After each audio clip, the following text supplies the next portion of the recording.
Hayaan po ninyong batiin ko kayo ng maligayang bagong taon. Naway patuloy kayong tumanggap ng mga pagpapala, maging malusog at mabuhay ng masipag ayon sa kalooban ng Panginoon. Manalangin po tayo.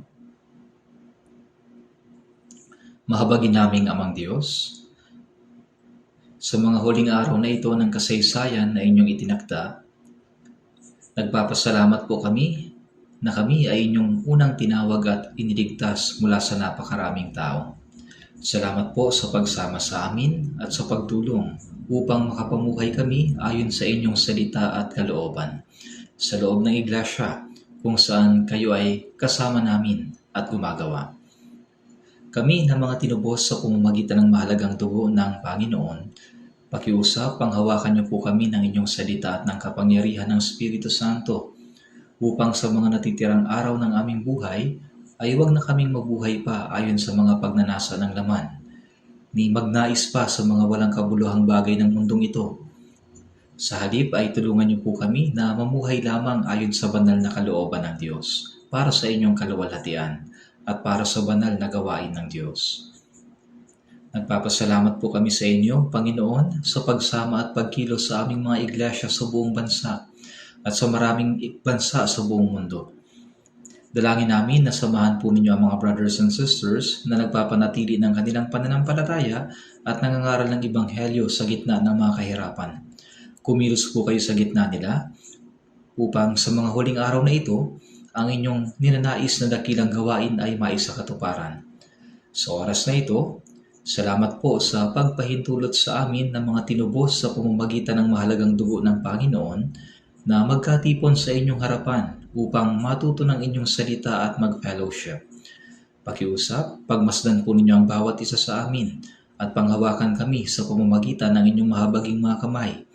Gabayan niyo po kami sa inyong salita at katotohanan upang sa natitirang panahon ng aming buhay ay makapamuhay kami ayon sa banal na kalooban ng Diyos para sa inyong kaluwalhatian. Tulungan niyo po kami na mabuhay para sa banal na gawain na nais ninyong maisakatuparan sa pamamagitan namin. Panginoon na nagbibigay sa amin ng salita na aming kinakailangan sa tamang panahon at nagtuturo sa amin ng daan na dapat naming lakaran. Ituro niyo po sa amin ang banal na kalooban ng Diyos na nais ninyong ihayag sa amin sa oras na ito. At ipagkaloob mo po sa amin ang higit pang karunungan at kalakasan upang makapamuhay kami ayon sa inyong salita. Sa oras na ito, lubos kaming umaasa at nagtitiwala sa inyo. Ito po ay aming dalangin sa pangalan ng Panginoong Jesucristo. Amen. Buksan po natin sa Biblia, 2 Korinto chapter 4, verse 16. 2 Korinto chapter 4, verse 16.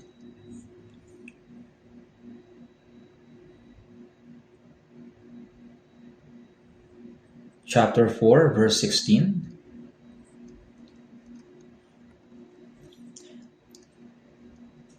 Ikalawang Korinto, chapter 4, verse 16. Basahin po natin ng sabay-sabay. Kaya kami ay hindi pinanghihinaan ng loob, bagamat ang aming panlabas na pagkatao ay nabubulok, ang aming panloob na pagkatao ay binabago sa araw-araw. Sapagkat inihahanda tayo nitong magaan at panandaliang kapighatian para sa walang hanggan at di masukat na kaluwalhatian. Sapagkat hindi kami tumitingin sa mga bagay na nakikita, kundi sa mga bagay na hindi nakikita. Sapagkat ang mga bagay na nakikita ay may katapusan, subalit ang mga bagay na hindi nakikita ay walang hanggan. Sapagkat nalalaman namin na kung mawasak ang aming tolda sa lupa, mayroon kaming isang gusaling mula sa Diyos, bahay na hindi gawa ng mga kamay, walang hanggan sa sangkalangitan. Ito ang unang linggo ng bagong taong 2026. Naniniwala ako na sa nagdaang taon ay tapat kayong naglingkod sa Panginoon. Ipinangaral ang Ebanghelyo at nagnais na mumuhay ayon sa kalooban ng Panginoon. Ngayon ay pinagkalooban tayo ng Diyos ng isang bagong taon. Habang ang bawat araw at bawat taon ay lumilipas, nararanasan natin na ang Diyos ay kasama natin at siya'y kumikilos. At dahil alam nating napakalapit na ng araw ng muling pagdating ng Panginoon, naghihintay tayo sa Kanya na ganito ang iniisip. Darating na kaya siya ngayon? Ngayong taon? O sa susunod na taon? Mayroon tayong pusong nananabik sa muling pagdating ng Panginoon. Bilang mga Kristiyanong ipinanganak na muli, nananabik tayo sa muling pagdating ng Panginoon. Inaasahan natin na di na magtatagal, papasok tayo sa kaharian ng Diyos at sa Kanyang kaluwalhatian. Kaya taimtim nating ninanais na ang ating natitirang buhay sa mundong ito ay huwag nang masayang sa harapan ng Diyos. Sa halip ay mamuhay tayo ng lubos para sa Kanyang kalooban, para sa Kanyang kaluwalhatian. Kaya naman, ngayong araw ay ating pagninilayan ang salita ng Diyos na mayroong pamagat na ang kasalukuyang buhay para sa walang hanggan. Ang buhay ng tao sa mundo ay maikli at minsan lamang. Naniniwala tayo na kapag natapos na ang buhay natin sa mundong ito, may naghihintay sa atin na walang hanggang kaharian ng Diyos at kaluwalhatian kasama ang Panginoon. Mabilis ang paglipas ng oras. Tulad ng palaso, mabilis na lumilipas ang oras. Darating ang araw na ang oras ay titigil.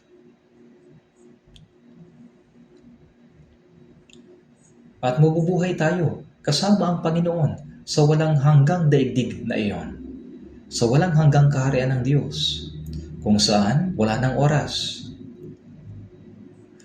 Sa walang hanggang kaharian ng Diyos, wala ng kalendaryo, wala ng taon. Sa Mateo chapter 24 verse 35,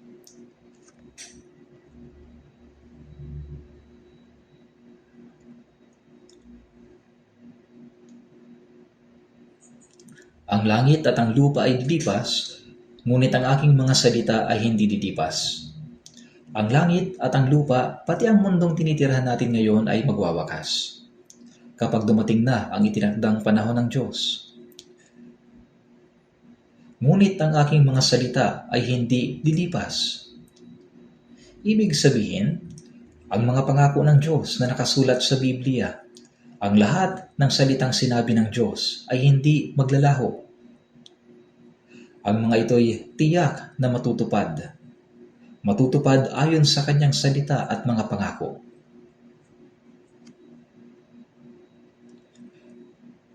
Nabubuhay tayo sa maikling buhay. Napakaikli lamang ng buhay sa mundo. Tayo ay naglalakbay sa landas ng buhay na minsan lamang ibinibigay. At hindi na magtatagal. At ang landas ng buhay na ito ay magwawakas. Ngunit hindi doon magtatapos ang lahat. Ayon sa pangako ng Diyos, tayo ay mabubuhay kasama ng Panginoon sa walang hanggang buhay sa kaharian ng Diyos. Buksan natin ang ilang talata sa Biblia. Mga awit 89 verse 47. Mga awit 89 verse 47.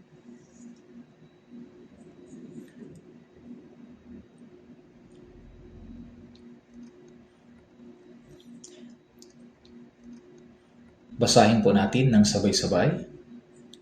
Alalahanin mo kung ano ang sukat ng buhay ko.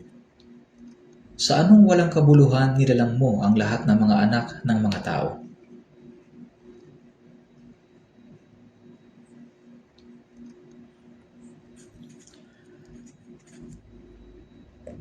Sa mga awit, ang salitang ang sukat ng buhay ko ay nagpapaalala sa atin kung gaano kaikli ang ating buhay sa mundo.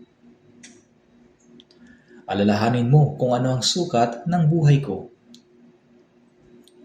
Sa mga mata ng walang hanggang Diyos, ang buhay natin sa lupa ay tulad lang sa wala. Alalahanin mo kung ano ang sukat ng buhay ko, sa anong walang kabuluhan nilalang mo ang lahat ng mga anak ng mga tao. Kung iisipin natin ang buhay sa lupa, maaari tayong magtanong, bakit ang tao na nilikha ayon sa larawan ng Diyos ay kailangang mabuhay ng ganito kaikli? Oo, maaari tayong mag-isip ng ganito. Basahin po natin sa mga awit 90 verse 1.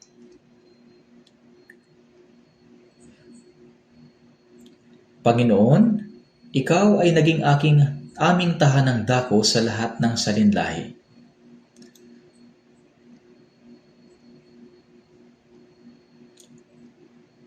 Panginoon, ikaw ay naging aming tahanang dako sa lahat ng salinlahi.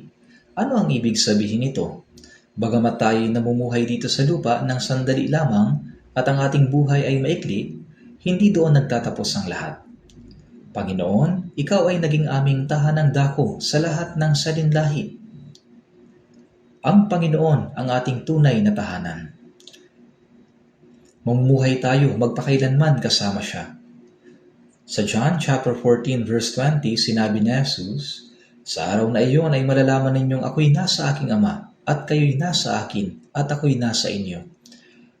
Nalaman natin ito noong tayo ay naligtas.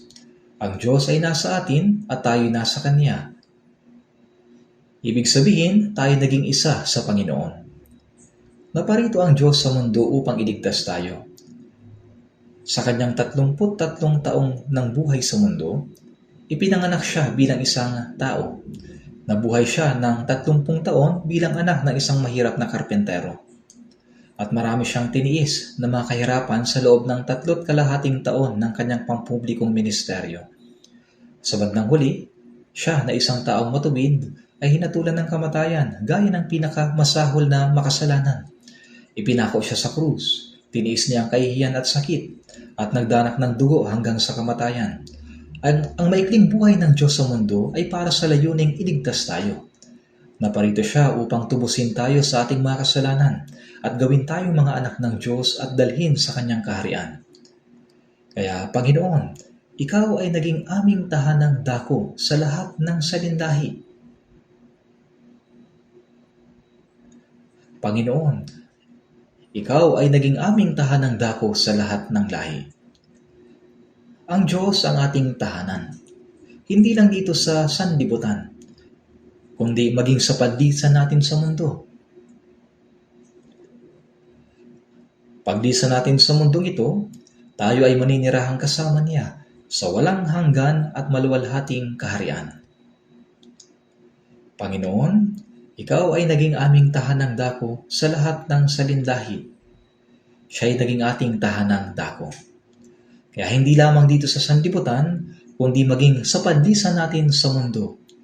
Tayo ay maninirahang kasama ng Diyos sa walang hanggan at maluwalhating kaharian. At sa verse 2 ng mga awit, sinabi, bago nilikha ang mga bundok, o bago mo nilikha ang lupa at ang sanlibutan, ikaw ay Diyos.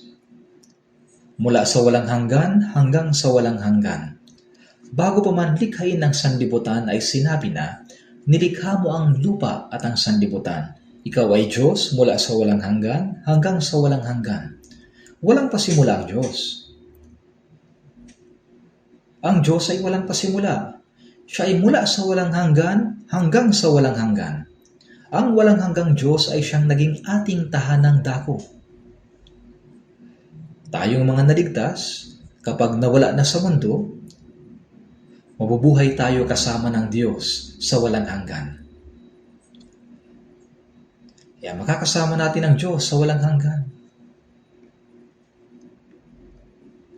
Iyong ibinabalik ang tao sa alabok at iyong sinasabi, bumalik kayo, kayong mga anak ng mga tao.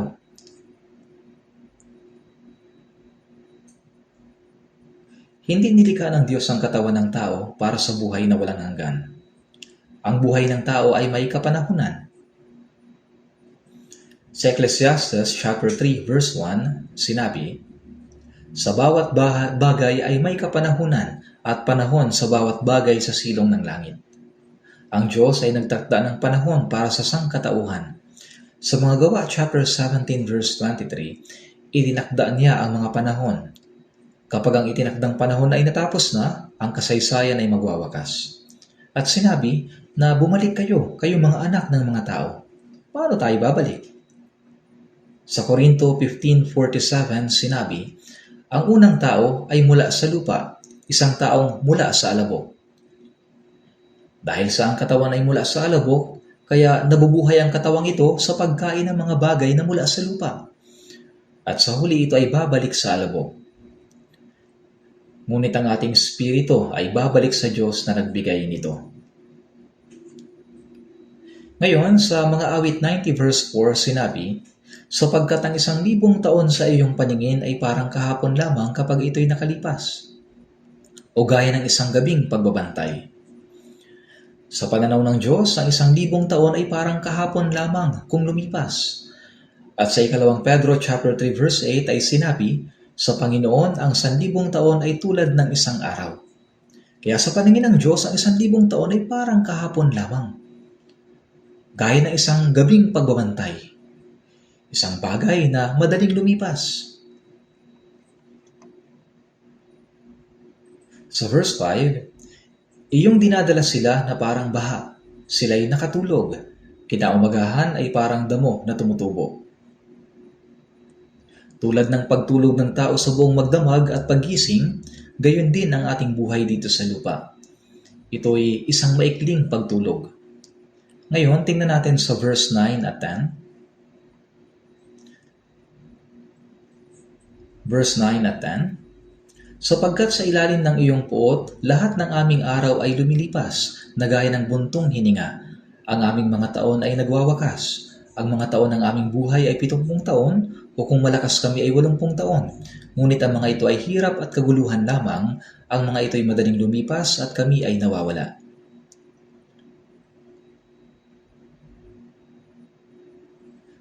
Sa ilalim ng iyong puot, lahat ng aming araw ay lumilipas. Bakit may puot? Nang pumasok ang kasalanan, ang puot at hatol ng Diyos ay dumating sa lahat ng tao. Kaya nga nararanasan ng sangkatauhan ng paghihirap, pagdurusa at kamatayan. At lahat ng aming araw ay lumilipas na gaya ng buntong hininga. Ang buhay ay lumilipas sa isang iglap. Ang mga tanyag na tao noong nakaraan, mga hari, mahihirap, mayayaman, lahat ay mabilis na nagwakas at lumipas.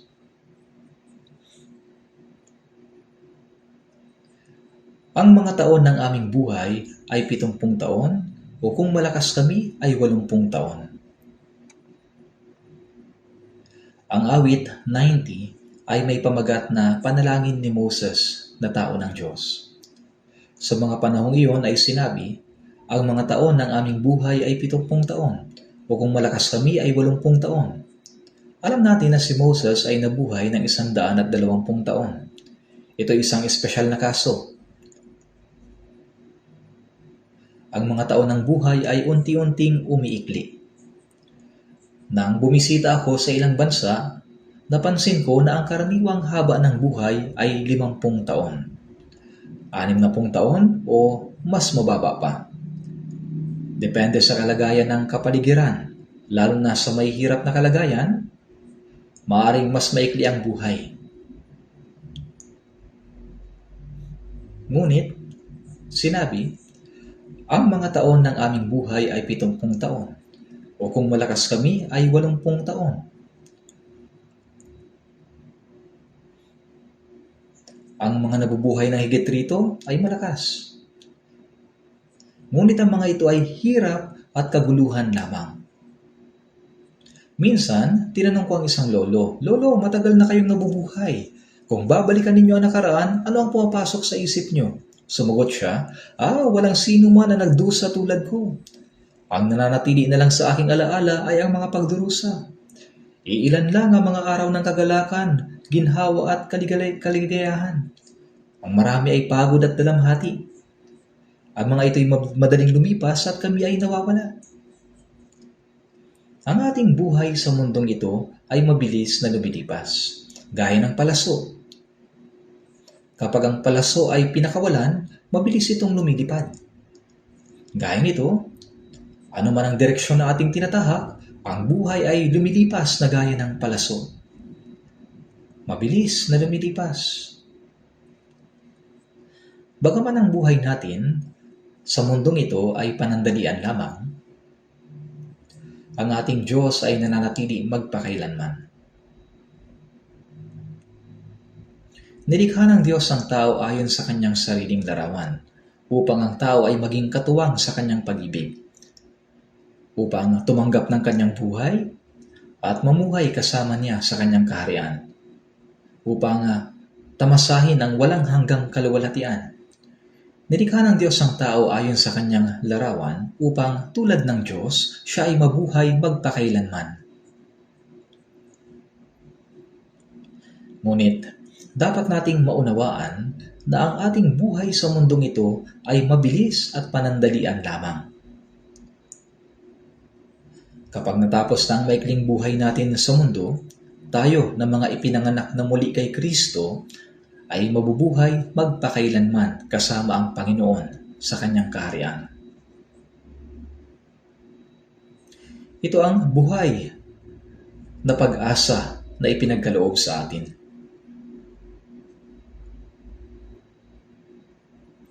Ngayon, sino naman ang pinakamaserableng tao sa mundo? Hindi ang mga pulubi. Hindi ang mga may kapansanan sa katawan. Hindi rin ang mga dumaranas ng maraming kahirapan. Ang tunay na kaawa-awa ay ang mga taong nabubuhay na walang pag-asa. Ang mga kaluluwang nilalang ayon sa larawan ng Diyos, subalit hiwalay sa Diyos. Sila ay mamamatay, subalit hindi dito magtatapos ang lahat. Sinabi ni Jesus sa kanyang mga alagad sa Mateo chapter 26 verse 24, tunay na papanaw ang anak ng tao tulad ng nasusulat tungkol sa kanya. Ngunit kahabag-habag ang taong iyon na sa pamamagitan niya ipagkakanulo ang anak ng tao. Nagsasalita siya tungkol kay Judas. Si Judas Iscariote ay naging kasama ni Jesus sa loob ng 3.5 taon. Ano kaya ang iniisip niya ng panahong iyon? Dahil siya ang humahawak ng kanilang pera, maaring iniisip niya, kapag naging hari si Jesus, ako ang magiging ingat yaman. Sa ganoong paraan, mapapayaman ko ang aking sarili. Marahil ay iniisip din ng ibang mga alagad na kapag naging hari si Jesus, magkakaroon sila ng kani-kanilang mararangal na posisyon. Subalit sinabi ni Jesus, tunay na papanaw ang anak ng tao tulad ng nasusulat tungkol sa kanya. Si Jesus ay pumarito sa mundo ayon sa nakasulat. Tinapos niya ang gawain ng kaligtasan. Siya ay muling nabuhay at umakyat sa Diyos. Ngunit kahabag-habag ang taong iyon na sa pamamagitan niya ipagkakanulo ang anak ng tao. Mabuti pa sana sa taong iyon ang hindi na siya ipinanganak. Kung hindi siya ipinanganak, hindi siya mapupunta sa impyerno. Kung ipinanganak siya bilang hayop, tapos na sa kamatayan, sapagkat ang mga hayop ay walang kaluluwa. Kapag sila'y namatay, tapos na. Sinasabi sa Ecclesiastes chapter 3 verse 21, ang spirito ng tao ay umaakyat sa Diyos pagkatapos ng kamatayan, sapagkat ito ay mula sa Kanya. Samantalang ang spirito ng hayop ay bumababa sa lupa dahil ito ay galing sa lupa. Kaya pagkatapos ng ating buhay sa mundo, tayo mga Kristiyano ay may tiyak na pag-asang makakapasok sa langit at mamumuhay kasama ng Diyos magpakailanman. Iniligtas tayo ng Diyos dahil sa pag-asang iyon. Kung walang pag-asa, hindi na kailangan ng salitang kaligtasan.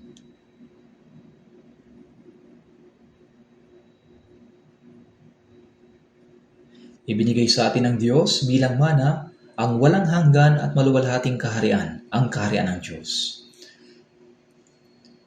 Ang ating tirahan ay hindi sa lupa, kundi sa walang hanggang langit sa itaas. May ilang taong nagsisikap magtrabaho, kumikita ng pera, at iniisip nila na sila'y mabubuhay ng maginhawa sa hinaharap. Subalit sino nakakaalam kung anong mangyayari, kung mangyayari ba talaga ito? Sa oras na inaakala mong nakapag-ipon ka na ng maraming pera at handa ka ng mamuhay ng komportable, biglang darating ang wakas. Ang kamatayan ay dumarating ng biglaan. Ang ating pag-asa ay wala sa mundong ito. Kapag ang ating buhay sa mundo ay natapos na, mayroon tayong walang hanggang kaharian, ang kaharian ng Diyos na kanyang ipinangako. Ang ating buhay ay madaling matapos, di ba? Tuwing bagong taon, nagpapalit tayo ng kalendaryo at nagsisimulang mamuhay ng may panibagong puso. Subalit darating ang sandali na bigla na lamang magtatapos ang buhay. Papasok tayo sa walang hanggang mundo kung saan wala ng oras, wala ng kalendaryo at panahon. Ang ating buhay sa mundong ito ay panahon ng paghahanda para sa pagpasok sa walang hanggang kaluwalhatian. Kung iahambing doon, sandali lamang ito. Ang maikling buhay natin sa mundo ay isa lamang proseso papunta sa walang hanggang mundo. Proseso lamang ito. Kung naunawaan natin na mamumuhay tayo sa kaharian para sa walang hanggang kaluwalhatian, kung naunawaan natin ito, hindi ba't ang maikling oras natin dito sa lupa ay napakahalaga? Ito ang panahon ng paghahanda para sa walang hanggang kaluwalhatian. Paghahanda para sa ating kaluluwa. Kaya ang maikling oras natin sa lupa ay napakahalaga. Sinasabi ng ibang tao na naghahanda daw sila ngayon para sa magandang kinabukasan. Ang mga estudyante ay dumadaan sa elementarya, high school, kolehiyo, at maging sa mga professional na career. Tinitiis nila ang maraming araw ng pag-aaral at umaasa sila na magkakaroon ng maayos na buhay sa mga taong darating. Nagsusumikap sila upang makapasok sa magandang kumpanya o upang makamit ang anumang bagay na magdadala sa kanila sa kasaganahan. At pagkatapos ng lahat ng pagsusumikap, naghahanda naman sila para sa maayos na pagre-retiro. May ilan na gustong kumita ng pera at mamuhay ng komportable. Subalit may ilan na maagang pumapanaw.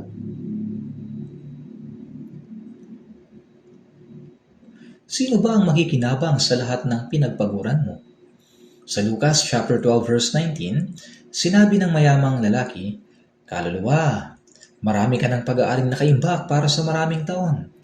Kaya ngayon, sinabi niya, magpahinga ka, kumain ka, uminom ka, magsaya ka." Sinabi ng Diyos, "Hangal, sa gabing ito ay kukunin ang iyong kaluluwa, at kanino kaya mapupunta ang mga bagay na inihanda mo?" Ito'y kahangalan. Gayon nga nagtitipon ng kayamanan para sa kanyang sarili, subalit hindi mayaman sa Diyos. Tinawag siyang hangal.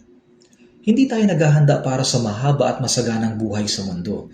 Naghahanda tayo para sa pagpasok sa walang hanggang mundo. Opo, hindi lang tayo iniligtas, kundi kailangan nating ipamuhay ang natitirang araw bilang mga taong karapat-dapat sa kaluwalhatian ng Diyos. Dapat tayong mamuhay na karapat-dapat makapasok sa kaluwalhatian ng Diyos kapag humarap tayo sa Panginoon. Sa ating maikling buhay, wala ba tayong dapat na gawin para sa Diyos? May mga bagay tayo na kinakailangan gawin. Ang Diyos ay mayroong mga bagay na ipinagkatiwala sa atin, na ayon sa kanyang kalooban at para sa kanyang kaluwalhatian. Kaya nga ang ating maikling buhay ay ipinagkaloob para sa layunin na ito. Ngunit para sa ating sarili, marami tayong ginagawa. Nagsusumikap at nagtitiis ng hirap. Pero pagdating sa gawain ng Panginoon, ginagawa natin ang gawaing ipinagkatiwala, subalit hati ang ating puso. Hati ang puso. Gagawin lang kapag naisipan. At kapag abala, ipagpapaliban natin. Bakit ba sobrang napakaabala natin? Huwag nating sayangin ang maikling buhay na ipinagkaloob sa atin. At kahit na alam natin ang dapat gawin, kapag pinagpaliban natin at sinabing sa susunod na lang, wala nang susunod na pagkakataon. Sinabi ni Jesus sa Matthew chapter 6 verse 33, "Ngunit hanapin muna ninyo ang kanyang kaharian at ang kanyang katuwiran." Muna. Sa ating buhay, may mga bagay na dapat unahin at may mga bagay na dapat ipagpaliban. Hanapin muna ninyo ang kanyang kaharian at ang kanyang katuwiran At ang lahat ng mga bagay na ito ay pawang idaragdag sa inyo. Paulit-ulit na sinasabi ng Biblia na kung mamumuhay lamang tayo ayon sa kanyang kalooban, para sa kanyang kaharian at katuwiran, ang Diyos ang bahala sa lahat ng ating pangangailangan. Makikita natin ito sa Luma at Bagong Tipan. Sa verse 26, tingnan ninyo ang mga ibon sa impapawid. Pinapakain sila ng inyong Ama na nasa langit. Pansinin niyo ang mga liryo sa parang, kung paano silang lumalaki. Kung gayon binibihisan ng Diyos ang damo sa parang, hindi ba lalo niya kayong binibihisan? Kaya huwag kayong mabalisa na magsasabing ano ang aming kakainin o ano ang aming iinumin o ano ang aming isusuot sapagkat tinahanap ng mga hintilan na lahat ng mga bagay na ito. Ang mga batang ulila at walang magulang ay nag-aalala sa maghapon kung ano ang kanilang kakainin, isusuot at kung saan sila matutulog kapag gabi. Naniniwala tayo na ang Diyos na tagapaglikha na namamahala sa langit at lupa ay ating Ama. Oo, tama ito. Sinabi sa Matthew 10:30, at maging ang mga buhok sa inyong ulo ay bilang na lahat. Nakikita ng ating Ama ang lahat tungkol sa atin. Maging ang bilang ng mga buhok sa ulo ay bilang niya. Hindi man niya ito alam? But I know whom what I believe, and I'm persuaded that he is able to keep that which I've committed unto him against that day. Magaling tayong umawit ng mga himno. Subalit, hindi natin kinikilala ang ating sinasampalatayanan.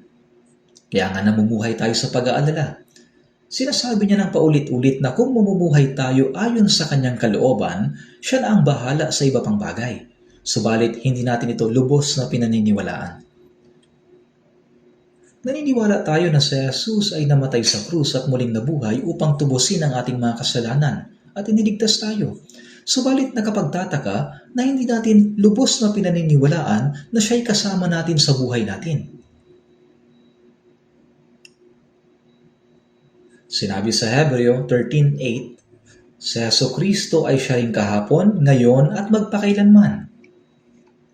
Si Jesucristo ay ang parehong Panginoon na nagligtas sa atin noon at kahapon, ang Panginoon na kasama natin sa pamamagitan ng Banal na Espiritu at ang Panginoon na makakasama natin magpakailanman sa kaharian. Naniniwala tayo sa Panginoon na nagligtas sa atin noon, subalit bakit nahihirapan tayong paniwalaan ang Panginoon na kasama natin ngayon? Ang kahapon, ngayon at magpakailanman ay kailangang konektado sa kasalukuyan. Ang Panginoon ba talaga na nagligtas sa atin ay nagsasabing magkita na lang tayo sa langit at sasabihin mamuhay ka na lang ayon sa gusto mo dito sa mundo? Hindi po. Sinabi sa Matthew chapter 28 verse 20, narito ako'y kasama ninyong palagi hanggang sa katapusan ng panahon. Ang Panginoon ay palagi nating kasama hanggang sa katapusan ng panahon. Matthew 28 verse 20, ang huling salita ng Panginoon bago siya umakyat sa langit ay ang pangako na kasama natin siya hanggang sa katapusan ng panahon. Siya'y makakasama natin at tutulong sa atin. Kaya ang ating buhay ay napakaikli. Ito'y lumilipas ng mabilis. Gayunpaman, ang oras na ibinigay sa atin ay napakahalaga. Sa Panginoon na nagligtas sa atin, para sa walang hanggang gantimpala at kalwalatayang ipagkakaloob sa atin kapag humarap na tayo sa Kanya, hindi ba nararapat na gamitin natin ang panahong ibinibigay sa atin sa napakahalagang paraan? Kaya nga sinasabi sa Efeso chapter 5 verse 15 at 16, Efeso chapter 5 verse 15 at 16,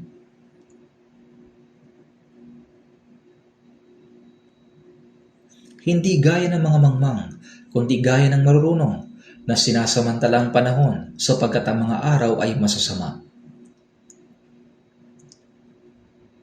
Ang paggamit ng panahong ibinigay sa atin sa pinakamahalagang paraan ay karunungan.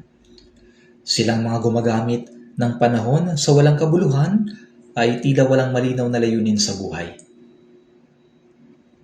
Hindi tayo dapat mamuhay ng walang malinaw na pagpapahalaga, na ginagawa lang kung ano man ang dumating at kung ano ang tama sa paningin. Malinaw na Pinagkatiwalaan tayo kung paano tayo mamuhay pagkatapos maligtas. Hindi gaya ng mga mangmang, kundi gaya ng marunong, na sinasamantala ang panahon sapagkat ang mga araw ay masasama.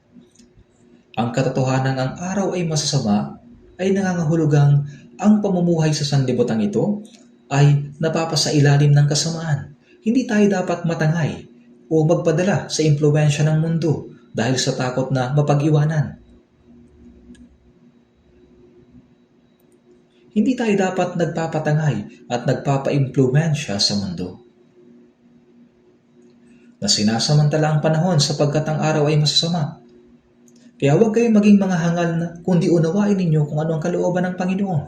Unawain kung ano ang kalooban ng Panginoon at mamuhay ayon sa kanyang kalooban. Sinasamantala ang panahon. Ang utos na ito ay nangangahulugang panghawakan ang bawat oras. Ibig sabihin, huwag palampasin ang mga lumilipas na araw, kundi gawin silang panahon na ginugugol para sa kalooban ng Diyos. Unawain ninyo kung ano ang kalooban ng Panginoon. Sa Ecclesiastes, sa bawat bagay ay may kapanahunan.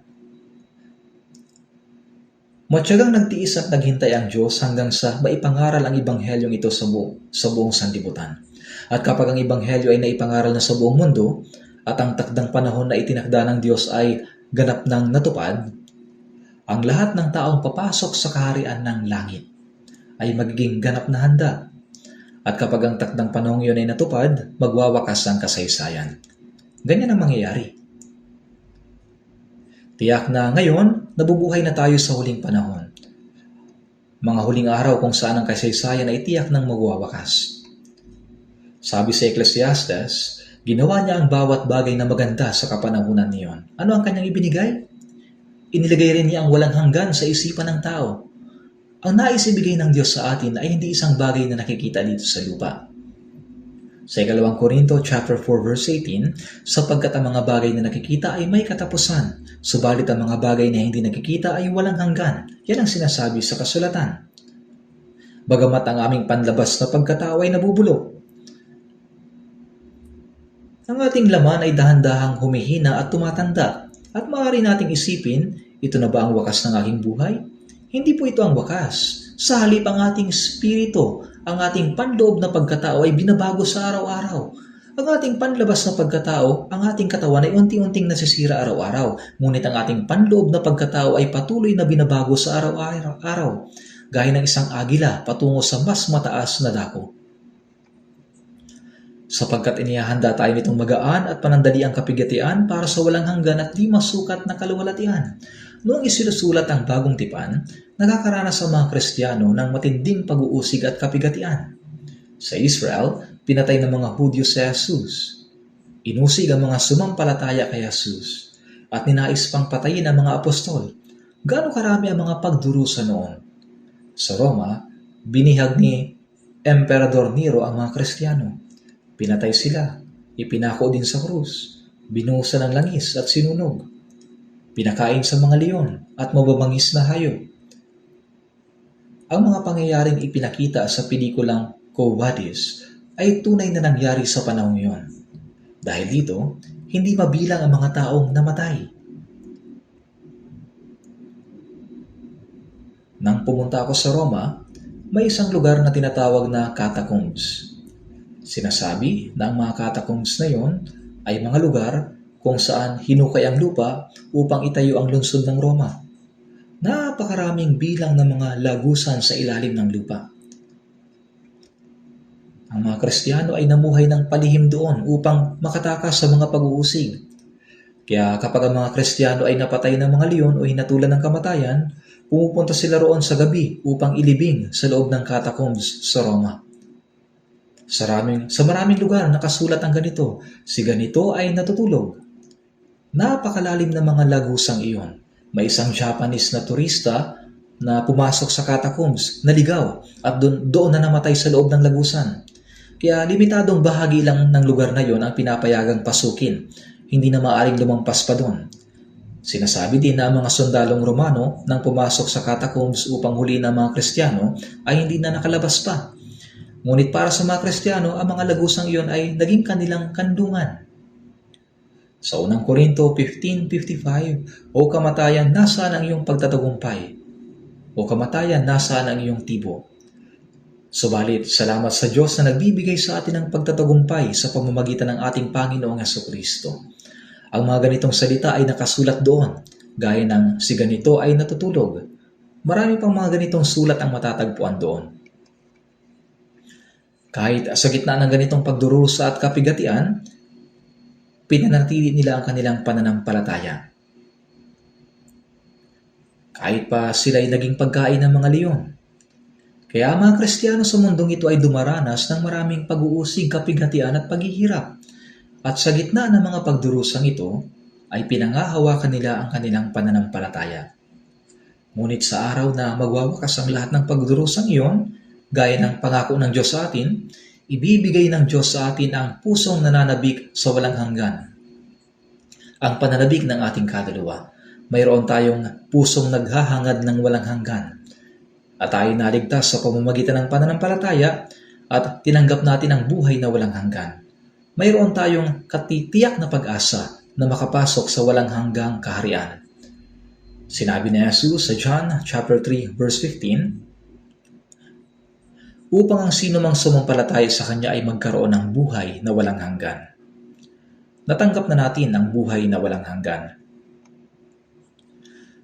Sa kasalukuyan, kapag nanonood tayo ng balita, palaging naroon ang usapin tungkol sa AI o Artificial Intelligence. Sa Amerika pa lang, libo-libong tao na ang nawala ng trabaho dahil sa AI. Napapalitan sila ng mga robot. Sinasabi na hindi na raw kailangan ng mga tao. Sinasabi rin na kung bibili ka ng isang robot, nagkakahalaga ito ng humigit kumulang 3 million won o nasa 123,000 pesos. Dadalhin mo ito sa bahay at ito na ang magluluto, maghuhugas ng pinggan, at maayos na gagawa ng lahat. Kaya tila hindi nakakailanganin ang kasambahay. Sa ngayon, kahit mga driver, hindi na rin kailangan dahil mayroon ng mga self-driving na sasakyan. Bibigyan mo lang ito ng pangalan, ng lugar, at sasabihin, BYD. Sasagot to, yes, boss. Yes. Sasabihin mo, pumunta ka sa lugar na ito. Kapag nakarating na tayo, gisingin mo ako. Habang ikaw ay natutulog, sasabihin nito, boss, nakarating na tayo. Kaya mga brothers and sisters, hindi ito katang-isip. Ito ay talagang nangyayari na ngayon. Kagabi lang sa balita, may isang tao na nagbahagi ng kanyang karanasan sa pagsakay sa isang self-driving na sasakyan. Hindi mo na talaga kailangan ng driver. May mga self-driving cars na. At tungkol sa banta ng nuclear war, hindi ba ito malinaw na nakatala sa Biblia? Sa kasalukuyan, tila 8 bansa ang merong nuclear weapon. At kung isasama ang North Korea, mukhang aabot ito sa Siyam. Kapag may sumabog kahit sa isang lugar lang, maaaring mauwi ito sa sitwasyon na mamamatay ka, mamamatay din ako. Magpataya na, parang ganon. Kaya, alam ng mga nagtataglay ng nuclear weapons na kapag pinasabog nila ito, sila rin ay mamamatay. Gayunman, kapag pinili ng mga tao ang makipaglaban, nagiging ganito ang isip. Mamamatay ka, mamamatay din ako. Kaya pipindutin na lamang nila ang pulang button. Kapag napindot nila ang button, agad itong lilipad. Kapag ang isang nuclear missile ay pinakawalan mula sa Soviet Union, ito ay babagsak sa Washington sa United States. At kapag mula naman sa US, ito ay babagsak sa Moscow sa Russia. Sapagkat ang lahat ng ito ay nakadeploy na parang aktwal na labanan. Ayon sa mga eksperto, kung sakaling sumiklab ang nuclear war, kahit magsimula lang ito sa isang lugar, hahantong ito sa ganap na nuclear war. At sa loob lamang ng 30 minuto ay magwawakas ang kasaysayan. At ang daigdig ay masusunog ng higit 100 ulit. Hindi ito kwento o katang-isip. Hindi ito cartoon o science fiction. Ito ay isang realidad. Mayroon pa bang ibang panahon na higit na nakakatakot kaysa panahon natin ngayon?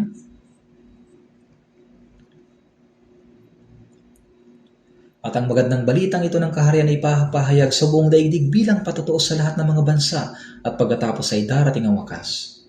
Ayon sa mga salita sa Matthew chapter 24 verse 14, ang Ebanghelyo ay naisali na sa humigit kumulang 3,600 na mga lingwahe. Naisali na ito sa halos lahat ng wikang maaaring isalin. Ngayon, tiyak na totoo na tayo ay nabubuhay na sa huling panahon. Ang natitirang bahagi ng ating buhay ay dapat na ipamuhay na lamang natin para sa Panginoon.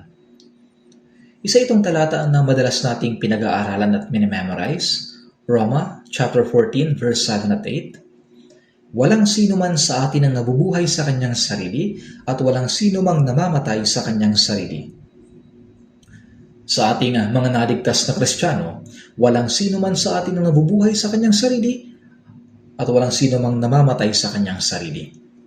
Sa unang Korinto 6:19, kayo ay hindi sa inyong sarili. Sapagkat ang ating katawan at kaluluwa ay binili na ng Panginoon sa isang napakalaking halaga. Sapagkat kayo binili sa isang halaga, kaya't luwalhatiin ninyo ng inyong katawan ang Diyos. Ang ating katawan at kaluluwa ay hindi akin. Sila'y pag-aari ng Panginoon. Wala akong karapatang mamuhay ayon sa sarili kong kagustuhan. Wala akong kalayaan na mabuhay para sa sarili ko o mamatay para sa sarili ko. Sa buhay man o kamatayan, ito'y para sa Panginoon. Lahat ay para sa kaluwalhatian ng Diyos. Ito isang malinaw na katotohanan, ngunit patuloy nating kinakalimutan. Kaya't wala na tayong gaanong oras upang mabuhay para sa Panginoon. Hindi natin dapat aksayahin ang oras na ibinibigay sa atin ng Diyos. Napakahalaga ng oras na ipinagkaloob sa atin.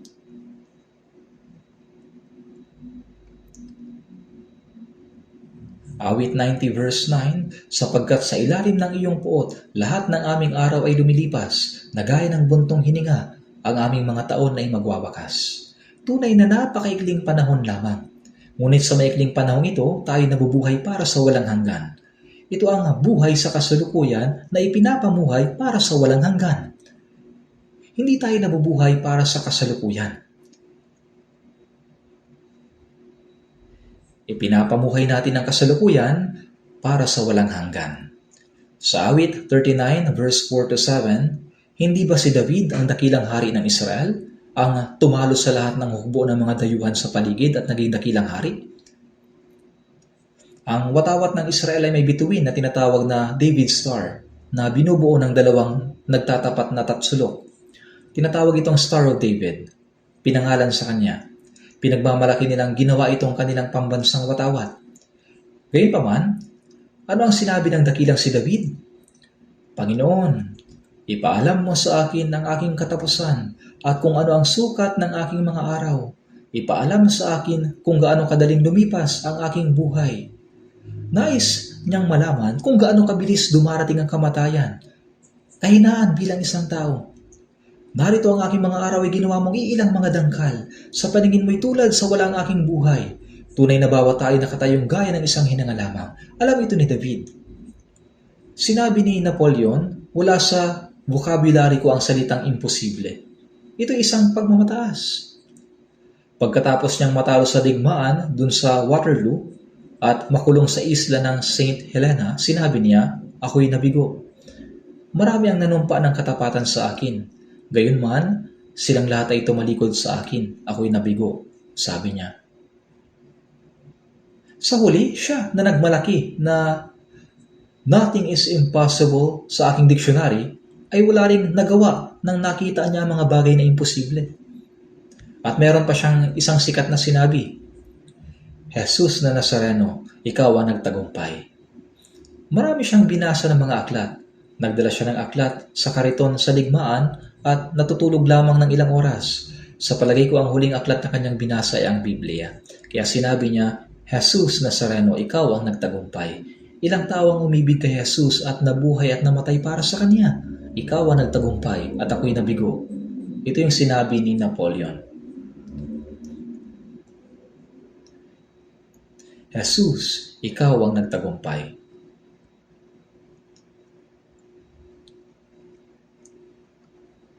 Ngunit ang dakilang si David ay nagsabi, ako'y mahina. Ang aking buhay ay iilang mga dangkal. Awit 39 verse 6, tunay na ang tao ay lumalakad na gaya ng anino, tunay na sila'y nagkakagulo ng walang dahilan. Ang tao ay nagbubunto at hindi nalalaman kung sino magtitipon. Tunay na bawat tao ay nakatayong gaya ng isang hininga lamang. Sa mga awit 39 verse 6, tunay na ang tao ay lumalakad na gaya ng anino. Sa Kawikaan 23 verse 4 at 5, huwag magpakapagod sa pagpapayaman, maging matalino ka na ang sarili mapigilan. Kapag mapadako doon ang iyong paningin, iyon ay mapaparang. Sinabi na ang kayamanan ay walang kabuluhan. Sapagkat bigla nakakapagpak ang kayamanan, lumilipad na gaya ng agila patungong kalangitan. Kaya sinabi ni David sa awit 38 verse 6 to 7, tunay na ang tao ay lumalakad na gaya ng anino, tunay na sila'y nagkakagulo ng walang kabuluhan, nagbubunton at hindi nalalaman kung sinong magtitipon. At ngayon, Panginoon, sa ano pa ako maghihintay? Ang aking pag-asa ay nasa iyo. Noong itinatag ni David ang kaharian at nagtaglay ng dakilang kapangyarihan, sinabi niya, ang aking pag-asa ay nasa iyo. Tunay na kahanga-hanga ang pananampalataya ni David. Tayo rin ay dapat na magkaroon ng gayong pananampalataya. Sa Santiago 4:14, gayon may hindi nyo nalalaman kung anong magaganap bukas. Ano ba ang inyong buhay? Kayo ngay isang sangaw na sa sandaling panahon ay lumilitaw at pagkatapos ay nagdalaho. Tingnan natin sa Hebreo chapter 11, verse 13 hanggang 16.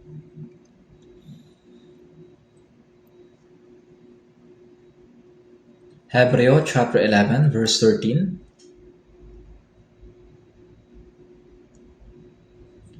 hanggang 16. Ang lahat ng mga ito ay namatay sa pananampalataya na hindi tinanggap ang mga pangako. Ngunit mula sa malayo, ang mga iyon ay kanilang natanaw at binati. Kanilang ipinahayag na sila'y pawang mga dayuhan at manlalakbay sa ibabaw ng lupa.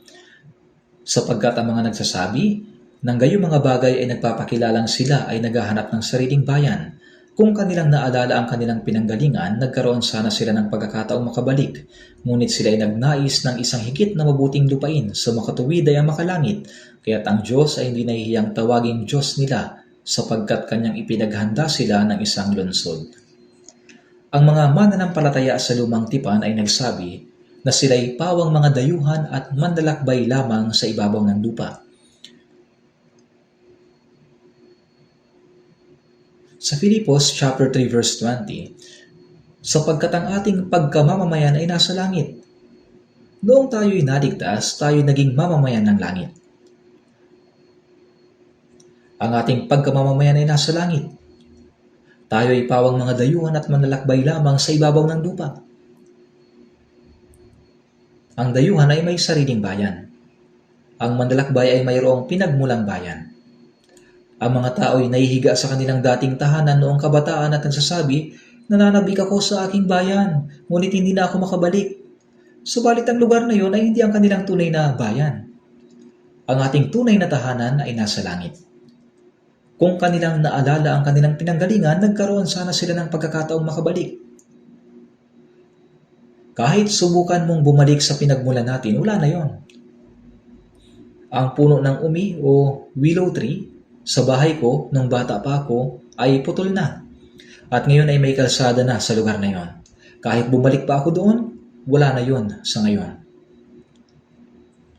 Ngunit sila ay nagnanais ng isang higit na mabuting lupain.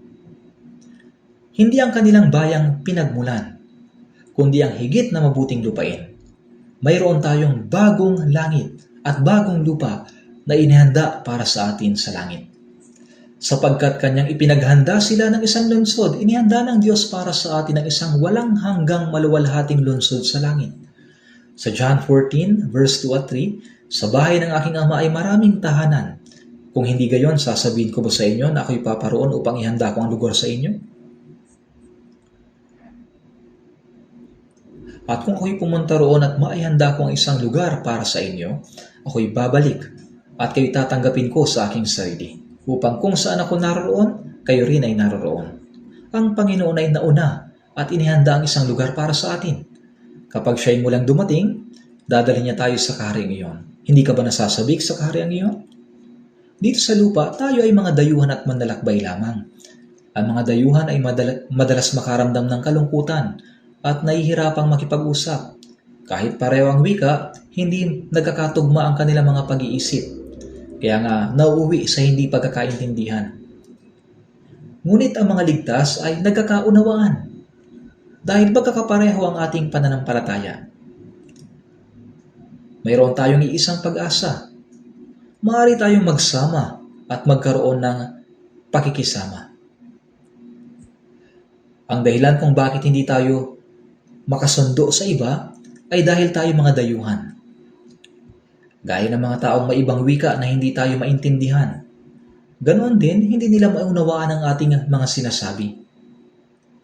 Kaya naman ang ating pag-asa ay nakatuon sa walang hanggang langit. Tingnan natin sa Hebreo chapter 13,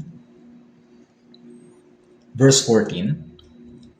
Hebreo chapter 13, verse 14. Sapagkat dito'y wala tayong lunsod na magtatagal, ngunit hinahanap natin ang lunsod na darating. Sapagkat dito, wala tayong lunsod na magtatagal. Ito ay hindi isang lugar kung saan titira tayo magpakailanman.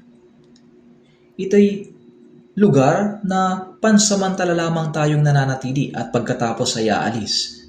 Huwag dapat tayong maging malapit dito. Ngunit tayo naghahanda pa rin ng maraming bagay na para bang tayo maninirahan dito sa mundo magpakailanman. Ngunit pagdating ng Panginoon, iiwan din natin ang lahat ng ito, hindi ba?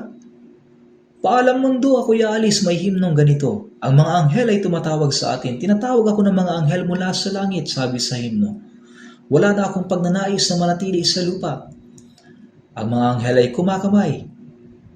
Tinatawag tayo na pumaroon na agad sa langit. Dito'y walang lunsod na magtatagal. Hinahanap natin ang lunsod na darating.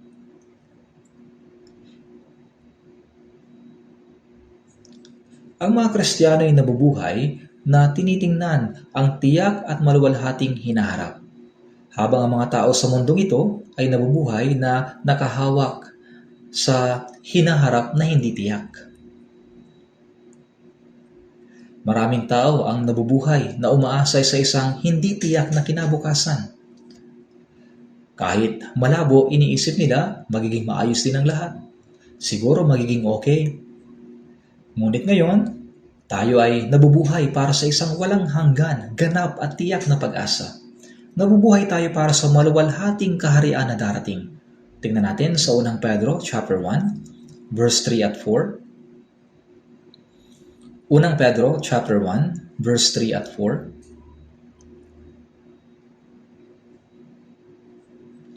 Unang Pedro chapter 1, verse 3 at 4. Purihin ng Diyos at Ama ng ating Panginoong Jesucristo, sa pamamagitan ng kanyang malaking kahabagan ay muli tayong ipinanganak sa isang buhay na pag-asa sa pamamagitan ng muling pagkabuhay ni Jesucristo mula sa mga patay, tungo sa isang manang hindi nasisira, walang dungis at hindi kumukupas, na inilaan sa langit para sa inyo. Purihin ng Diyos at Ama ng ating Panginoong Jesucristo, sa pamamagitan ng kanyang malaking kahabagan ay muli tayong ipinanganak. Ang kahabagan, ito yung pag-ibig na naawa sa atin. Sa Efeso chapter 2 verse 4 at 5, ngunit ang Diyos palibhas ay mayaman sa awa dahil sa kanyang malaking pag-ibig sa atin, maging noong tayo mga patay sa pamamagitan ng ating mga pagsuway, binuhay niya tayo kay Kristo. Sa pamamagitan ng kamatayan ni Jesus, pinatawad ang ating mga kasalanan at sa pamamagitan ng kanyang muling pagkabuhay, tayo'y binigyan ng bagong buhay. Sinabi sa John chapter 3 verse 5, malibang ang isang tao ay ipanganak na muli, ipanganak ng tubig at ng Espiritu, hindi siya makakapasok sa kaharian ng Diyos. Ang tubig ay nangangahulugan na si Jesus ay namatay sa krus at binayaran na ang ating mga kasalanan. Ang tubig ay tumutukoy sa paghuhukom na tulad ng pagbabaha ng panahon ni Noe. At ang bautismo ay nangangahulugang mamatay na kasama ng Panginoon. Binayaran ng Panginoon ang ating mga kasalanan sa pamamagitan ng kanyang kamatayan at muling nabuhay upang tayo bigyan ng bagong buhay. Ito'y tungkol sa tubig at sa Espiritu, ang kamatayan at muling pagkabuhay ni Jesus at kapatawaran ng mga kasalanan, bagong buhay. Ang mga ligtas na naipanganak na muli ay mayroong buhay na pag-asa. Ang mga bagay sa mundong ito ay hindi tunay na pag-asa. Sa halip, ito'y mga hiling lamang. Ang buhay na pag-asa o walang hanggang pag-asa ay tungkol sa manang hindi nasisira, walang dungis, hindi kumukupas na inilaan sa langit para sa inyo. Ang Diyos ay naghanda ng walang hanggang mana para sa atin. Ipinagkaloob niya sa atin na magkaroon ng walang hanggang mana. Tayo na bubuhay na nananabik sa ganoong kaharian. Kaya dapat tayong mabuhay na hindi kinakalimutan ang ganitong pag-asa. Itinutuon ng mga mananakbo at mga atleta ang kanilang mga mata sa finish line at tumatakbo sila sa pamamagitan ng buong lakas. Determinado silang tapusin ito kahit na sila ay maaaring mawalan ng malay o mahimatay pagkatapos na marating ang finish line. Kung ang isang atleta sa Olympic ay tumitingin sa paligid dahil sa malalaking ingay o tumitigil upang tumingin sa mga nakakatawang bagay o pinapahinga ang kanilang mga binti dahil sa sobrang pagod, hindi sila maaaring maging atleta. Hindi sila magiging dakilang atleta. Maya-maya ay baka hindi na nila makita kung nasaan ang finish line. Hindi dapat ganoon. Dapat nating ituon ang ating mga mata sa hangganan at magpatuloy sa pagtakbo kahit na tayo ay hinihingal na at masakit na ang mga binti. Sa Filipos 3:14, nagpapatuloy ako tungo sa mithiin. Dapat tayong tumakbo patungo sa mithiin. Sinasabi, muli tayong ipinanganak sa isang buhay na pag-asa, tungo sa isang manang hindi nasisira, walang dungis at hindi kumukupas na inilaan sa langit para sa inyo. Nakasulat sa Roma chapter 8, sapagkat tayo iniligtas sa pamamagitan ng pag-asang ito. Verse 24, tayo ay iniligtas upang tumanggap ng walang hanggang pag-asa. Sinasabi, ang pag-asang nakikita ay hindi pag-asa, subalit kung umaasa tayo sa hindi natin nakikita, hinihintay natin itong may pagtitiis. Dapat tayong matyagang tumakbo tungo sa mithiin hanggang sa maabot natin ang pag-asang iyon. Hindi tayo nabubuhay ngayon para sa kasalukuyan. Sa halip, nabubuhay tayo para sa maluwalhating walang hanggang hinaharap. Buksan natin sa mga Hebreo chapter 10 verse 34. Hebreo chapter 10 verse 34. Babasahin ko po ito. Hebreo chapter 10 verse 34. Sapagkat kayo nahabag sa mga bilanggo at tinanggap ninyo ng buong galak ang pagkasamsam sa inyong mga ari-arian, palibas sa inyong nalalamang mayroon kayong isang pag-aaring higit na mabuti at tumatagal. Kaya huwag ninyong itakwil ang inyong pagtitiwala na may dakilang gantimpala. Sa panahon ng unang iglesia, maraming mga tao ang nabilanggo dahil sa kanilang pananampalataya at ebanghelyo. Sapagkat kayo nahabag sa mga bilanggo at tinanggap ninyo ng buong galak ang pagkasamsam sa inyong mga ari-arian. Dinakip ang mga Kristiyano at ikinulong, pinagpapatay sila at sinamsam ang lahat nilang mga ari-arian. Alam niyo ba kung ilang mga Kristiyano ang pinatay ng simbahang Katoliko noong una? Tinatawag nila silang mga erehe at pinagpapatay silang lahat. At ang mga ari-arian ng mga taong pinatay ay pinagparte-partihan ng estado at ng simbahan, pinaghatian. Kung ang sino man ay hindi sumusunod sa doktrina ng Katoliko, tinatawag silang erehe at sinusunog hanggang mamatay na hindi man lang nilitis. Kahit marinig man ito ng simbahang Katoliko, hindi nila ito itatanggi. Mapapatunayan ito ng kasaysayan. Gawa-gawa ko lang ba ito? Ito ay tunay na nangyari. Kinuha nila ang kanilang mga pag-aari at pinagpartihan ng estado at ng simbahan. Ngunit tungkol sa sinaunang iglesia, sinasabi na tinanggap ninyo ng buong galak ang pagkasamsam sa inyong mga ari-arian. Si Martin Luther ay gaya din nila. Sinabi niya, hindi mahalaga kung kunin ng mga kaaway ang aking pamilya at mga kayamanan. Wala akong pakialam kahit kunin nila ang kayamanan o patayin nila ang aking pamilya. Ang lahat ay nasa harapan ng Panginoon. Tatanggapin ko ng buong galak kahit ako'y manakawan, sabi niya. Kung gusto nila itong kunin, kunin nila. Bakit kaya siya ganito? Dahil kanyang nalalaman na mayroon siyang isang pag-aaring higit na mabuti at tumatagal. Dahil mayroong inihanda ang Diyos na isang walang hanggang pag-aari. Mayroon siyang pag-iisip na kahit mawala ang mga panandaliang bagay, walang problema. Kaya tinanggap niya ng buong galak ang pagkawala ng kanyang mga pag-aari sa mundo. Dahil mayroong pag-aaring higit na mabuti at tumatagal. Tayo ay mayroong walang hanggan at maluwalhating mana na hindi nasisira, walang dungis at hindi kumukupas na inilaan sa langit para sa atin. Hindi mahalaga kung tayo man ay mayroon o wala ng mga bagay sa mundong ito. Hindi yan mahalaga. Ang ating pag-asa ay wala sa mundong ito. Kaya nang sinasabi sa Ecclesiastes chapter 5, kung paanong siya ay lumabas sa sinapupunan ng kanyang ina, gayon siya muling aalis. Hubad siyang dumating, wala siyang anumang madadala mula sa kanyang pagpapagod na kanyang madadala sa kanyang kamay. Sapagkat wala tayong dinalang anuman sa sanlibutan at wala rin naman tayong mailalabas na anuman. Tama. Tayo ay dumating sa mundo na walang dalang anuman. At kapag umalis tayo ay wala rin tayong madadalang anuman. Madalas nating sabihin dumating tayong walang dala, aalis din tayong walang dala.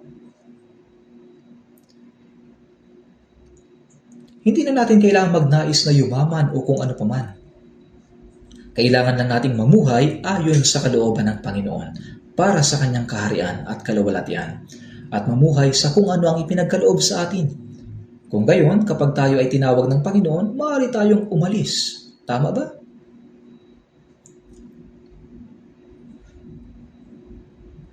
Wala tayong pag-asa na mabuhay dito sa mundo magpakailanman. Kaya nga sinabi ni David sa mga awit 23 verse 6, ako'y maninirahan sa bahay ng Panginoon magpakailanman. Ang taus-pusong pag-asa ni David ay ang manirahan sa bahay ng Diyos magpakailanman. Kaya mga Kristiyano ay huwag dapat ilagak ang kanilang pag-asa o mahumaling sa mga walang kabuluhang bagay dito sa mundo na pansamantala lamang. Buksan natin sa unang Juan, chapter 2. Unang Juan, chapter 2, verse 15 hanggang 17. Unang Juan, chapter 2, verse 15 hanggang 17.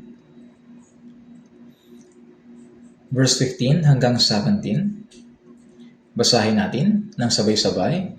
Huwag ninyong ibigin ang sanlibutan ni ang mga bagay na nasa sanlibutan. Ang pag-ibig ng Ama ay wala sa sino mang umiibig sa sanlibutan, sapagkat ang lahat na nasa sanlibutan, ang masamang pagnanasa ng laman, ang pagnanasa ng mga mata at ang pagmamata sa buhay, ay hindi mula sa Ama kundi sa sanlibutan.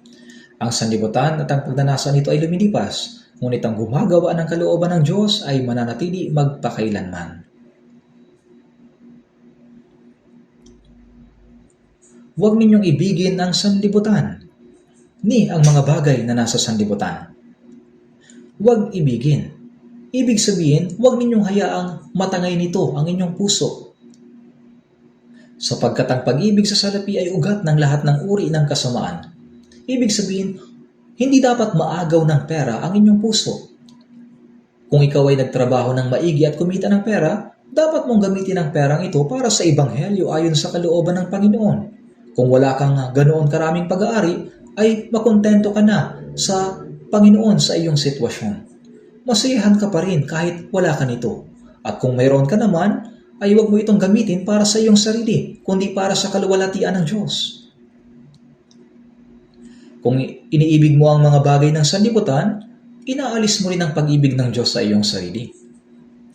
Sapagkat ang lahat na nasa sanlibutan, ang masamang pagnanasa ng laman, ang pagnanasa ng mata, ang pagmamata sa buhay, mabuting kainin, nakalulugod sa paningin, dapat nasain upang maging matalino, sabi sa Genesis. Ito ang bunga ng punong kahoy ng pagkakilala ng mabuti at masama. Ginamit ng dyablo ang bunga upang mamatay si Adan at Eva at mapalaya sa halamanan ng Eden. Maging ngayon, ginagamit pa rin ng dyablo ang mga bagay ng sanlibutan. Ang masamang pagnanasa ng laman, pagnanasa ng mata at ang pagmamataas sa buhay. Ito yung mga bagay na mabuting kainin, nakalulugod sa paningin na dapat nasain upang maging matalino. Sa ibang salita, ginagamit ng dyablo ang pagnanasa sa pagkain, sexual, kasikatan upang ang tao ay mahulog at mahila sa impyerno.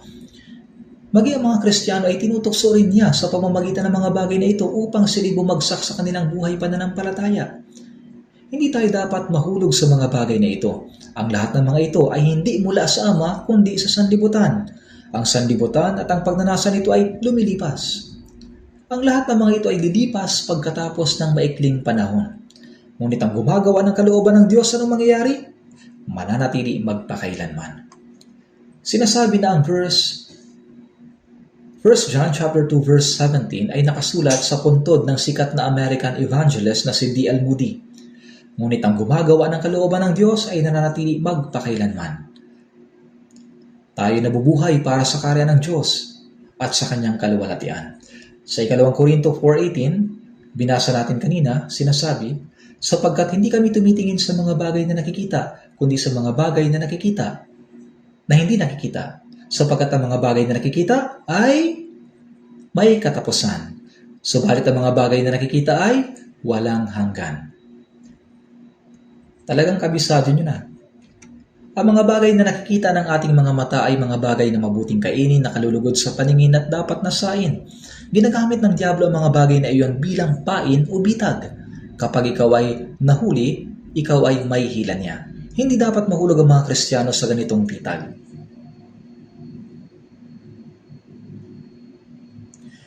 Sa huling pagkakataon, si Jesus ay nanalangin sa halamanan ng Getsemani na nakasulat sa Matthew chapter 26 verse 39. Ama ko, kung maaari, lumampas sana sa akin ang kopang ito. Si Jesus ay meron ding laman gaya natin. Siya'y napagod. Kung hindi siya lubhang napagod, bakit siya nakatulog sa hulihan ng bangka kung hindi siya napagod? Si Jesus ay nauuhaw rin. Siya rin ay may katawang tulad ng sa atin. Minsan na ding umiyak si Jesus, hindi ba? Nang siya'y hinagupit, nakaramdam din siya ng sakit. Ang paghihirap sa krus ay ang pinakamalupit na pagdurusa na pwedeng maranasan ng tao. Ang agarang pagkamatay, ayos pa sana, yung biglang pinatay, ngunit ang pagkapako sa krus ay miserable at nakakatakot na paghagupit. Buong katawan, nagkapunit-punit. Siya'y hinampas ng latigo, na sa dulo may nakakabit na mga piraso ng bakal. Ang mukha ni Jesus ay dinuraan ng mga sundalong Romano. Siya'y sinampal, hinampas ang kanyang ulo ng pamalo, pinagsabihan ng lahat ng uri ng pag-iinsulto. Ang tagapaglikha na kapantay ng Diyos ay hinamak ng mga tao, nilatigo, tinulak at bumagsak habang pasa ng krus. Siya'y umakyat sa burol ng Golgota. Habang siya'y nakapako sa krus, ibinuhos niya ang lahat ng kanyang dugo at tubig. Siya'y namatay pagkatapos ng 6 na oras. Ito ang dahilan kung bakit si Jesus ay nanalangin ng ganito. Ama ko, kung maaari, lumampas sana sa akin ang kopang ito. Sa madaling salita, sinasabi niya, Ama, kung may anumang paraan upang maisakatuparan na ito nang hindi ako namamatay sa krus, ipagkaloob mo sanang lumampas sa akin ang kopang ito. Kung ang kopang iyon ay lumampas sa kanya, tayo ay tatanggap ng kaparusahan at mapupunta sa impyerno. Nang si Jesus ay namatay sa krus, siya'y sumigaw, Diyos ko, bakit mo ako pinabayaan? Bakit siya pinabayaan? Upang hindi tayo pabayaan ng Diyos at mapunta sa impyerno. Upang hindi niya tayo mapabayaan. Sa halip, ang bugtong na anak ng Diyos ang kanyang pinabayaan. Bakit mo ako pinabayaan? Gayunpaman nanalangin si Jesus, hindi ang ayon sa ibig ko, kundi ang ayon sa ibig mo. Ayon sa kalooban ng Ama. Tuwing tayo ay naharap sa mga mahihirap na sitwasyon, dapat din nating sabihin, Ama, hindi ang ayon sa ibig ko, kundi ang ayon sa ibig mo. Sa 2 Korinto 5:14-15, ang isa ay namatay para sa lahat, kaya't ang lahat ay namatay. Siya ay namatay para sa lahat. Dahil sa kamatayan ni Jesus, tayo ngayon ay nabubuhay. Upang ang mga nabubuhay ay huwag nang mabuhay pa para sa kanilang sarili, kundi para sa Kanya, na alang-alang sa kanila ay namatay at muling nabuhay. Namatay si Jesus para sa atin. Iniligtas tayo dahil sa layunin ito. upang ang mga nabubuhay na naligtas sa pamamagitan niya ay huwag nang mabuhay pa para sa kanilang sarili, kundi para sa Kanya na alang-alang sa kanila ay namatay at muling nabuhay. Ang Panginoon na kapatay ng Diyos ay namatay at muling nabuhay upang iligtas sa makasalanan tulad natin. Upang tayo mga naligtas ay huwag nang mabuhay pa para sa ating sarili, kundi para sa Kanya na alang-alang sa atin ay namatay at muling nabuhay. Ito ang layunin kung bakit niya tayo iniligtas.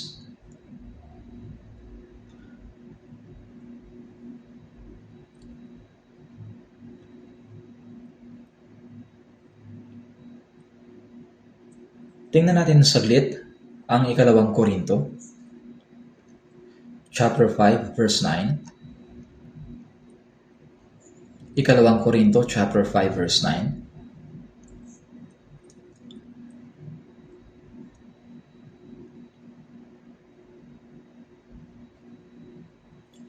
2 Korinto chapter 5 verse 9. Basahin po natin ang sabay-sabay.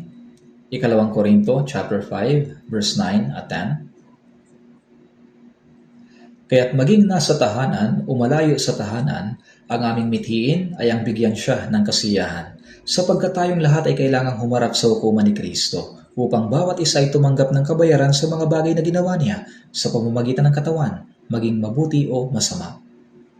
Sinasabi ni Pablo, maging nasa tahanan o malayo sa tahanan, ibig sabihin, maging sa buhay o kamatayan. Ang aming mithiin ay ang bigyan siya ng kasiyahan. Kung kasiyahan ng Panginoon na tayo mabuhay, kailangan nating mabuhay. Kung ang ating kamatayan ay makapagpapasaya sa Panginoon, kailangan nating mamatay. Mabuhay man o mamatay, sapagkat tayong lahat ay kailangang humarap sa hukuman ni Kristo. Ibig sabihin, kapag dumating ang Panginoon, ihahayag sa harap ng hukuman kung anong uri ng pamumuhay nagkaroon ang bawat taong naligtas. Ang mga patungo sa impyerno ay hahatulan at magdurusa sa impyerno, at sila ay hahatulan ayon sa dami ng kasalanan kanilang nagawa. Ayon sa kanilang mga ginawa doon sa impyerno, magkakaiba ang tindi ng pagdurusa. Minsan ay iniisip ko, kung ayaw ng isang tao na maligtas, at least, dapat ay kaunting kasalanan lang ang gawin niya. Dahil kung mas kaunti ang kanyang kasalanan, mababawasan ang init sa impyerno. Mababawasan ba ang init sa impyerno? Hindi po ganoon. Ngunit yung tindi ng pagdurusa ay magiging ayon sa mga kasalanang kanyang nagawa. Para naman sa mga taong ligtas na, mayroong paghuhukom ayon sa kung paano siya nabuhay pagkatapos maligtas hanggang sa araw na humarap sa Panginoon. Ito ang tinatawag na judgment seat of Christ. Bawat isa ay tatanggap ng kabayaran sa mga bagay na ginawa sa pamamagitan ng katawan. Pagkatapos maligtas, ang mga ginawa sa katawan ayon sa kalooban ng Diyos ay mabuti, at ang mga hindi ayon sa kalooban ng Diyos ay masama. Sa pagbabalik ng Panginoon, ang ating buhay mula nang tayo'y maligtas ay sisiyasatin at hahatulan. Mayroong araw ng pagsusulit. Gaya ng pagsisiyasat ng mga negosyante tuwing katapusan ng panahon ng taon upang malaman kung ano ang takbo ng kanilang negosyo. Gayon din, pagdating ng Panginoon, tayo ay magbibigay sulit kung paano tayo namuhay.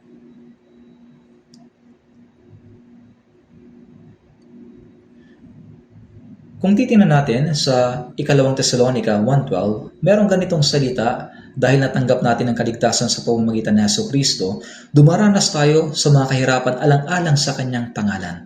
Niluluwalhati ang pangalan ng Panginoon. At sinasabi na kapag niluluwalhati natin ang Panginoon, sa kanyang pagbabalik, ibabalik niya ang kaluwalhatian sa atin. Kaya kailangan nating tingnan kung mayroon bang ganitong salita. Buksan natin sa 2 Tesalonica chapter 1 verse 12. 2 Tesalonica chapter 1 verse 12.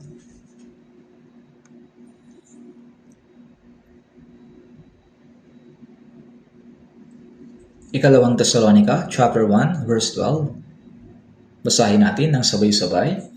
Upang ang pangalan ng ating Panginoong Hesus ay luwalhatiin sa inyo at kayo'y sa Kanya, ayon sa biyaya ng ating Diyos at ng Panginoong Hesukristo. upang ang pangalan ng ating Panginoong Hesus ay luwalhatiin sa inyo at kayo'y sa Kanya, ayon sa biyaya ng ating Diyos at ng Panginoong Hesukristo. Ang mga naligtas sa biyayang iyon ay yun rin ang dahilan upang ang makatanggap ng ang Diyos ng kaluwalhatian sa pamamagitan natin. Luwalhatiin natin ang Diyos. Ibig sabihin, kung gaano natin niluwalhati ang Diyos, darating ang panahon na Kanyang ipagkakaloob sa atin ang katumbas na kaluwalhatian para sa atin. Kung hindi natin ibibigay ang kaluwalhatian sa Diyos, anong kaluwalhatian ang matatanggap natin pag humarap na tayo sa Panginoon? Ang kaligtasan ay pare-pareho nating natanggap sa biyaya ng Diyos, hindi ba? Walang pagkakaiba, pare-parehong kaligtasan. Ngunit mayroong pagkakaiba sa kaluwalhatian. Kung titingnan natin sa 1 Korinto chapter 15 verse 41, mayroong kaluwalhatian ng araw at iba ang kaluwalhatian ng buwan at iba ang kaluwalhatian ng mga bituin. Sapagkat ang isang bituin ay naiiba sa ibang bituin sa kaluwalhatian. Magkakaiba ng kaluwalhatian. Ang kaluwalhatian na tinanggap ni Apostol Pablo, ang kaluwalhatian na tinanggap ni Pedro, at ang kaluwalhatian ni Esteban na diakono na binato hanggang sa mamatay habang ipinapangaral ang salita ay magkakaiba. Lahat sila ay magkakaiba. Roma chapter 8 verse 17 at 18. Roma chapter 8 verse 17 at 18. Roma chapter 8 verse 17 at 18. Basahin natin. At kung mga anak ay mga tagapagmana rin, mga tagapagmana ng Diyos at mga kasamang tagapagmana ni Kristo, kung tunay ngang nagtitiis tayong kasama niya upang tayo'y luwalhatiin namang kasama niya.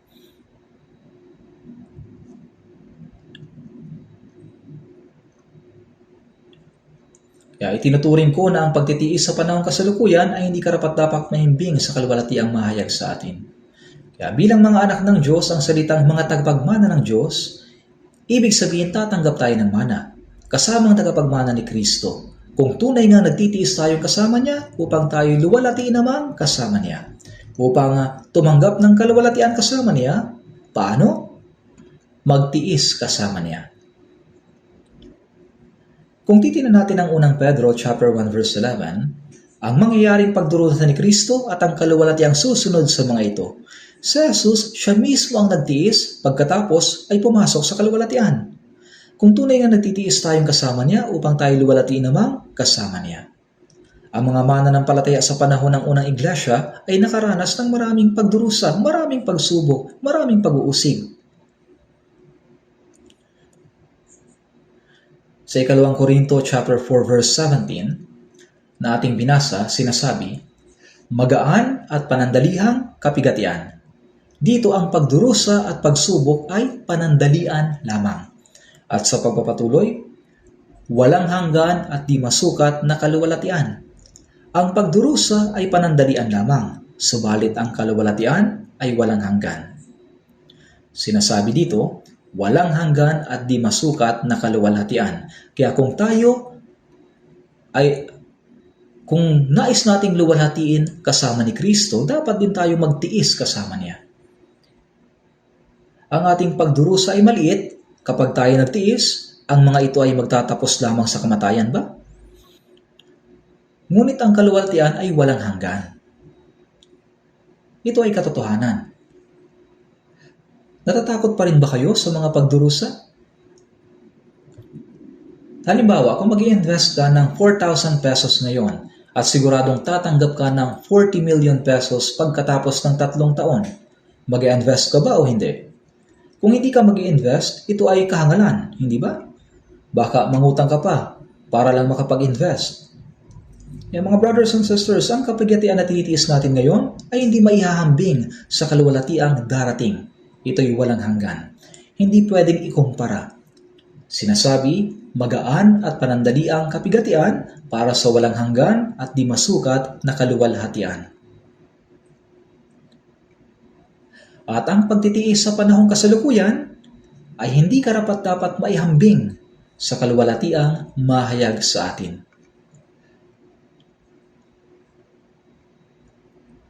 Kung ganito, maduduwag pa rin ba tayo sa mga kapigatian? Kung hindi natin aangkinin ang mga salitang ito, ang pagdurusa ay magiging kahinaan sa atin.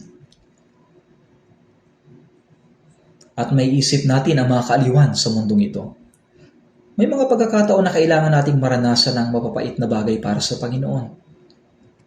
Ngunit kung para sa walang hanggang kaluwalhatian, ang pagdurusang yon ay baliwala. Noong nakaraan sa ating New Year Retreat, sinabi ko ang tungkol kay Kristo at sa kayamanan. Ang kayamanang ibinigay sa atin ni Kristo ay dapat gamitin sa pinakamahalagang paraan para sa walang hanggang gawain ng Diyos. Makipagkaibigan kayo para sa inyong sarili sa pamamagitan ng mga kayamanan ng kalikuan. Ang perang hindi ginamit ayon sa kalooban ng Diyos ay tinatawag na kayamanan ng kalikuan. Gamitin natin ito upang makagawa ng mga walang hanggang mga kaibigan makakapasok sa langit. Ang Panginoon ay namatay sa krus upang iligtas ang mga makasalanang tulad natin at upang tayo maging kanyang mga kaibigan. Kung tunay nating naunawaan ang pag-ibig na ito, sinabi rin niya, "Kayo aking mga kaibigan kung ginagawa ninyo ang mga bagay na aking iniuutos sa inyo." Ngayon, kailangan nating makipagkaibigan sa mga taong papasok sa walang hanggang langit. Kapag ang isang taong patungo sana sa impyerno ay na-evangelize at naligtas, siya ay nagiging isang walang hanggang kaibigan sa langit. At kapag ang mga bagay ng sanlibutan ito ay lumipas na, ang mga kaibigang ating na-evangelize ang siyang tatanggap sa atin sa walang hanggang tahanan. Sasabihin nila, "Kung hindi dahil sa panalangin at sakripisyo ng aking mga kapatid, hindi sana ako naligtas." Kapag sinalubong nila tayo sa araw na yon, gaano kalaki ang ating kaaliwan at kagalakan. Kapag ang isang taong naligtas sa ngayon, ay hindi natin alam kung sino ang nagsakripisyo para sa kanya. Ngunit sa harap ng Panginoon, lahat ay mahayag. Sa kasalukuyan, tayo ay nagsasagawa ng world missions. Isinasagawa natin ang mga mission sa 82 na mga bansa.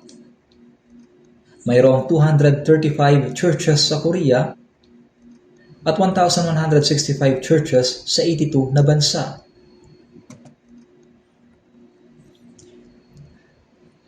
1,165 churches sa 82 na bansa. 235 churches sa Korea. Karamihan sa mga bansang ito ay may hirap na bansa. Hindi natin alam kung gaano sila kahirap. Kaya ang Korean churches ay kailangang magpadala ng mga misyonero, magpatayo ng mga church building, mag-offer para sa marami pang gastusin, magpaaral sa mga anak ng mga misyonero, at bumili ng mga sasakyan. Alam ba ninyo kung gaano kalaki ang kinakailangang suporta para sa misyon na ito? Ginagawa na ito ngayon ng ating mga kapatid. Ngunit sa ngayon, maaaring hindi natin alam kung kaninong sakripisyo ang naging daan sa kaligtasan ng isang tao. Subalit, alam ito ng Diyos. Binibilang ng Diyos ang mga buhok sa ating ulo. Hindi ba niya ito alam? Sa awit 147, sinasabi, ang bilang ng mga bituin ay kanyang binibilang.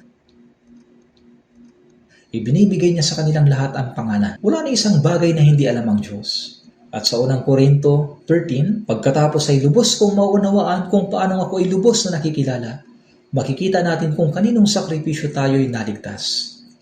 Kaya sa araw na yon, tatanggapin natin ang isa't isa. Dahil ipinag-pray mo ako at nagsakripisyo ka para sa akin, ako'y naligtas, maraming salamat. Ngunit ang mga hindi nagsakripisyo ay walang sasalubong o tatanggap sa kanila. Ito ay magiging napakalungkot na sitwasyon.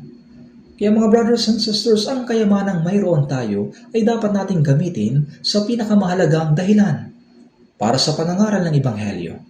Marami ang naligtas sa pamamagitan ng pangangaral ng Ebanghelyo sa mga katutubo ng Amazon sa bansang Ecuador.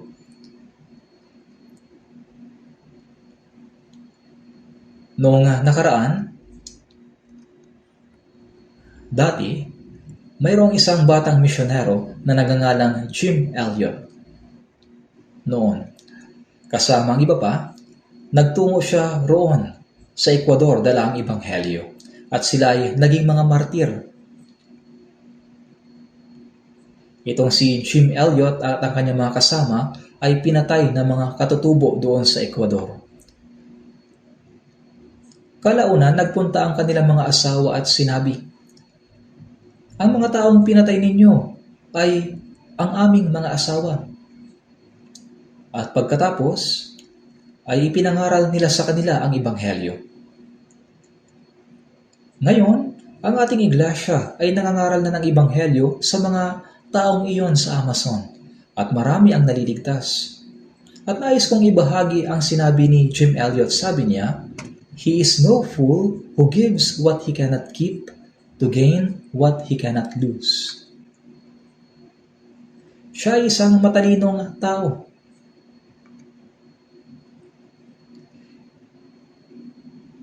He is no fool who gives what he cannot keep to gain what he cannot lose. Para makamit ang mga bagay na walang hanggan. Oo, maaari nating isakripisyo ang mga bagay na nakikita natin ngayon para sa mga bagay na walang hanggan. Kahit na ang ating pisikal na katawan, pwede nating isakripisyo.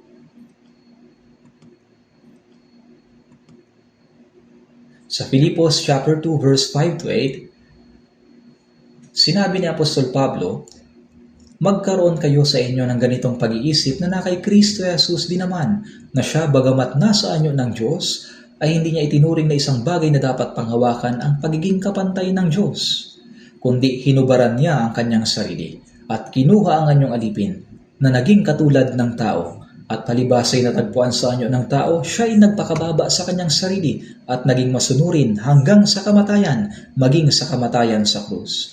Bagaman si Jesus ay kapantay ng Diyos, nagpakumbaba siya sa kanyang sarili, nagkatawang alipin, dumating sa mundong ito bilang tao at sumunod sa kalooban ng Diyos hanggang sa kamatayan sa krus.